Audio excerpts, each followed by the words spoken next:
Thanks for coming. I know it's been a long day. Today, I'll be talking about the topic of are L2s extractive to Ethereum. My talk, I'm going to cover three main areas. The first is on the topic of L2s keeping fees and not paying enough for blobs. This is quite a nuanced topic, and I'm going to dive into it. The second, what I think is a more important question is, are L2s generating ETH-denominated activity in terms of ETH being used as a gas token, ETH being used as an asset, and has it generated new holders of ETH? And I think the third topic that I'm going to touch on is, what is the dynamic between L2s and Ethereum?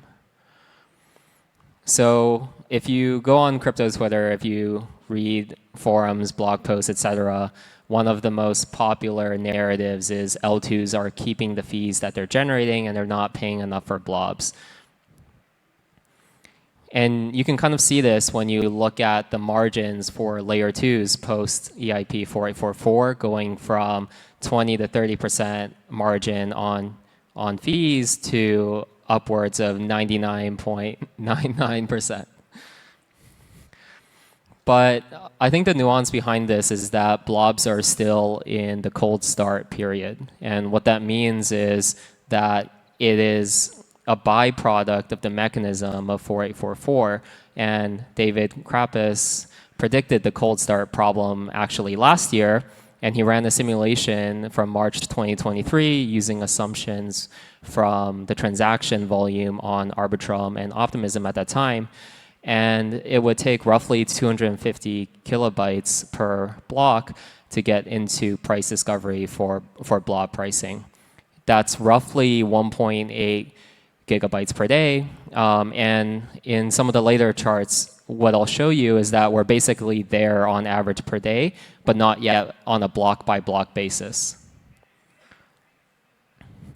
And actually, there have been some notable periods when blob pricing has gone into price discovery. This is an example from earlier this year, which shows the blob fee breakdown between blob space fees and execution fees during the layer 0 airdrop. And you can see that for a period of roughly 1 to 2 hours, blob fees actually dominated compared to the execution fees. And actually, more recently, blobs have been getting really, really close to the target amount of blobs, past which the blob pricing would go into price discovery, and you would see this drastic increase in the cost of blobs faced by the L2s. But one of the interesting dynamics behind this is that layer 2s are fundamentally businesses. And when you see a fee spike for blob pricing, we tend to see that layer 2s actually start to slow down the pace that they post blobs in order to dodge these high spike moments. Another way to see this is through the distribution of blobs per block. So the gray color are blocks with no blobs.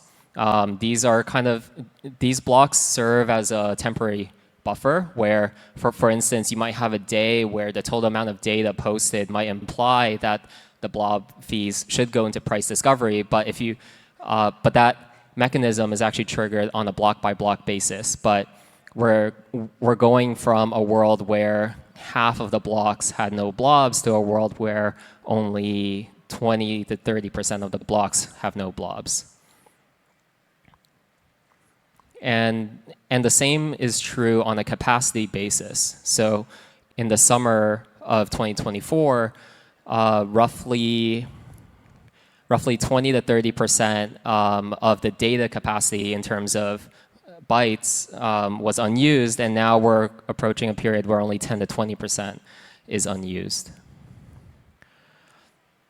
And overall, blobs inflow per day are quite healthy. They're actually well above the 1.8 gigabyte target, through which, if that were true block by block, blob fee pricing would go into price discovery. So I think we're actually well on our way to that.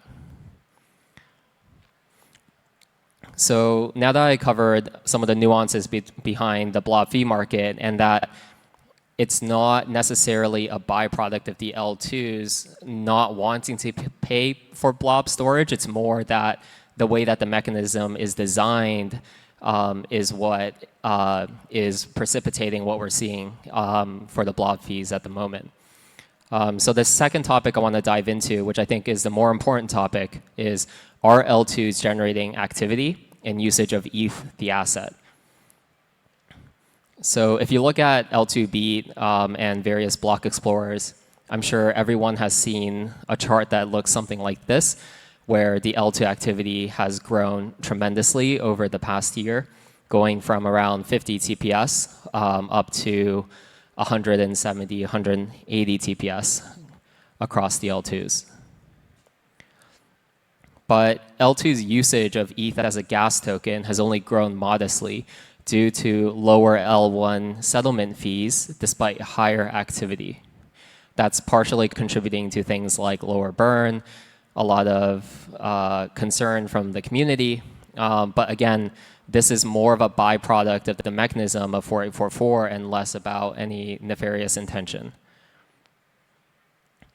But I thought this chart was actually pretty interesting. So if you zoom out and you look at the collective fees in terms of ETH being used as a gas token, and you compare that to the gas fees used on mainnet, you can barely see the L2 line, which is great for users in that their transactions are quite cheap, but potentially some concern around the security of mainnet. On the flip side, the L2 usage of ETH as an asset has grown tremendously. So what we see here is a chart of the total value locked, stacked by type. The purple on top is the canonical bridged ETH. And that's just gone pretty much up only since L2's launched. So in summary, to cover the first half of the talk, in terms of the current state, there is not enough L2 blob demand to consistently get blob space into price discovery. That requires consistently block by block L2s consistently posting blobs in order to trigger the price discovery mechanism behind 4844. But I think we're almost there. Blob pricing today is currently in a bootstrapping period. It has shown periods of price discovery. This is known. It's been posted on the ETH research forums in 2023. There's nothing inherently wrong with the network or the way that the pricing is working. And it's actually approaching data inflow levels that would actually start to trigger and begin price discovery. And looking at activity on the L2s, we do see a lot of new usage of ETH as an asset in terms of being used in staking protocols and DeFi and et cetera, but very minor usage of ETH as a gas token relative to mainnet. So the second half of my talk, I'm going to talk about the dynamic between L2s and Ethereum. So at the limit, L2s and mainnet appear symbiotic. Tim Robinson had a great post, and he actually built this really great calculator where he shows that he's showing a scenario under which Ethereum, for Ethereum's blob market post-surge. So what this shows is a simulation for 10,000 TPS across L2s, which is pretty feasible and reasonable, I think. 16 megabytes of blobs per block, and that would imply a 6.5% yield on ETH, given some reasonable user price sensitivity assumptions. So what that means is when the transaction fees go up, a smaller percentage of the users are willing to transact at that price because they might be sensitive to higher transaction fees. But I think where we are in reality is here, where we're at this temporary lull where the L2 fees are very low, and we're in a period where we're probably most likely going to exit the bootstrapping period of blob pricing, and we'll likely see a period where the L2 fees tick up. So for example, in this scenario here, this uses the current specifications based on 4844 in this scenario, it assumes 5 rollups, 300 TPS per rollup, the same user price sensitivity assumptions. And what you can see in this chart, and I think the interesting line to call out is the green line, which is the actual TPS. That reflects user sensitivity to higher transaction fees. And in my opinion, 5 rollups and 300 TPS, if you look at the number of projects kind of in the pipeline, that is pretty doable in terms of what we might expect to see over the next year. And what we can actually see in this chart is it implies that the Ethereum blob market could potentially serve as a constraining factor on the ability for these rollups to increase their throughput and increase activity.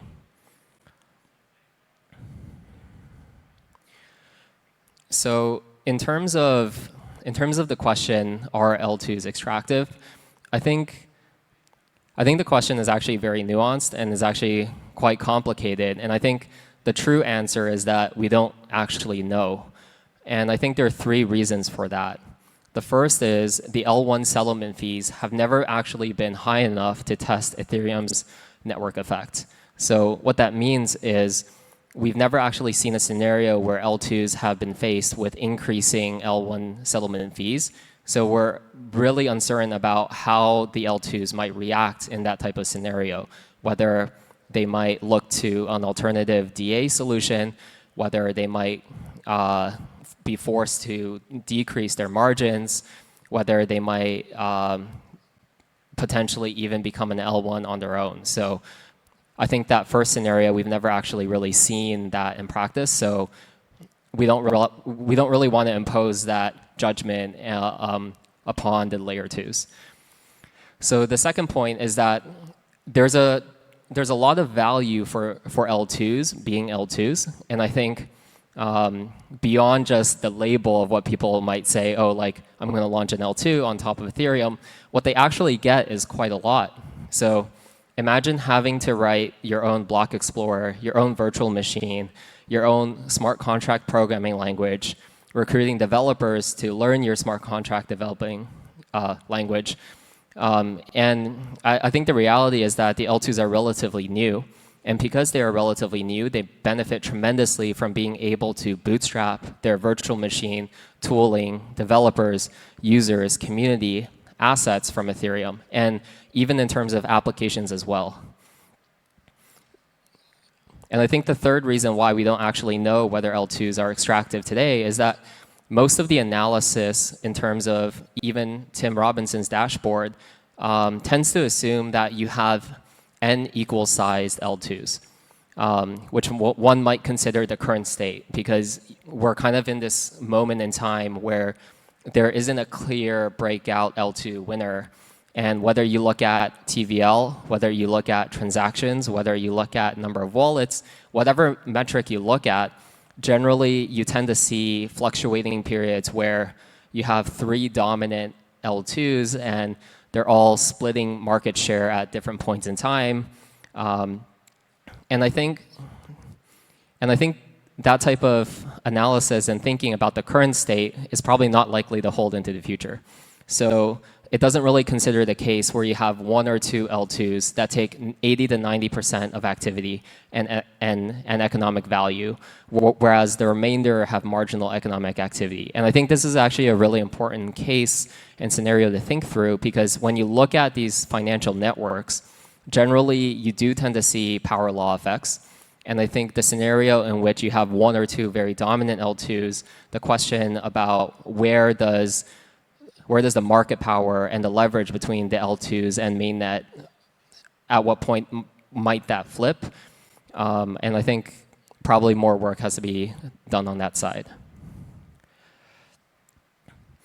So in the final few minutes here, I want to talk about some of the hypothetical conditions where L2s could become more attractive.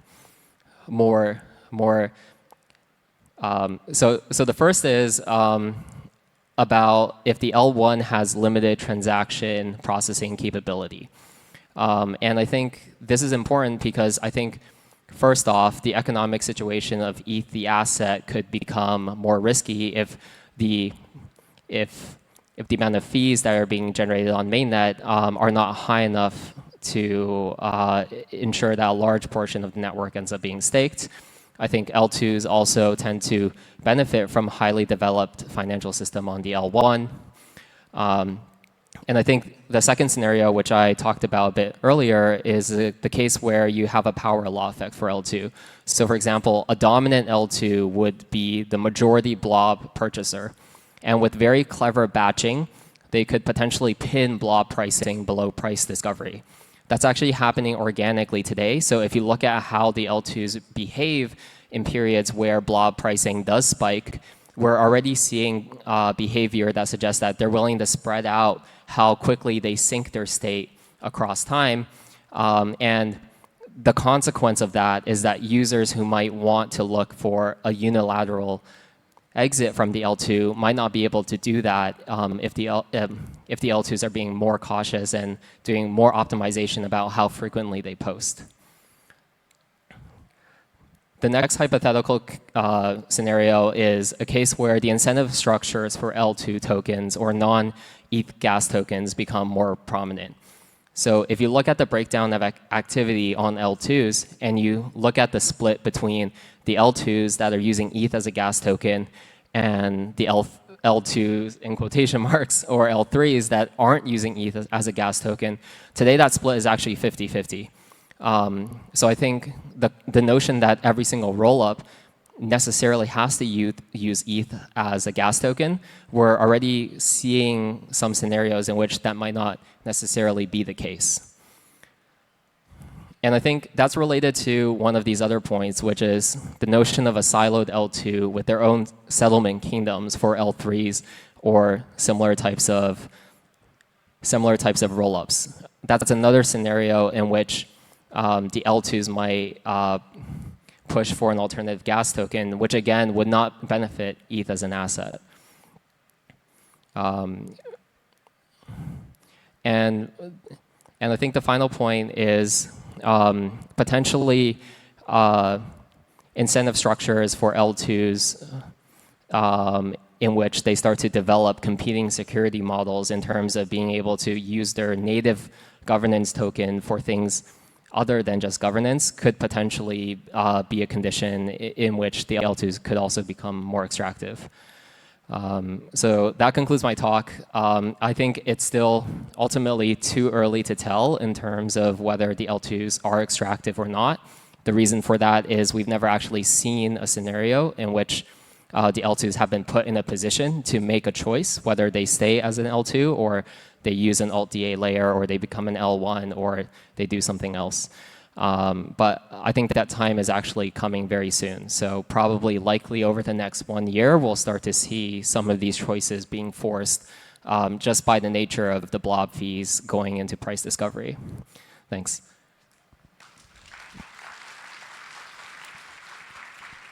All right, thank you, Ren. You feel free to come to the center over here. Yeah, this one will be fine. So let's go over some questions. Let's start from the first one. Do you think the exact copy of EIP 1559 mechanism determining L1 fees is the right approach for determining blob fees?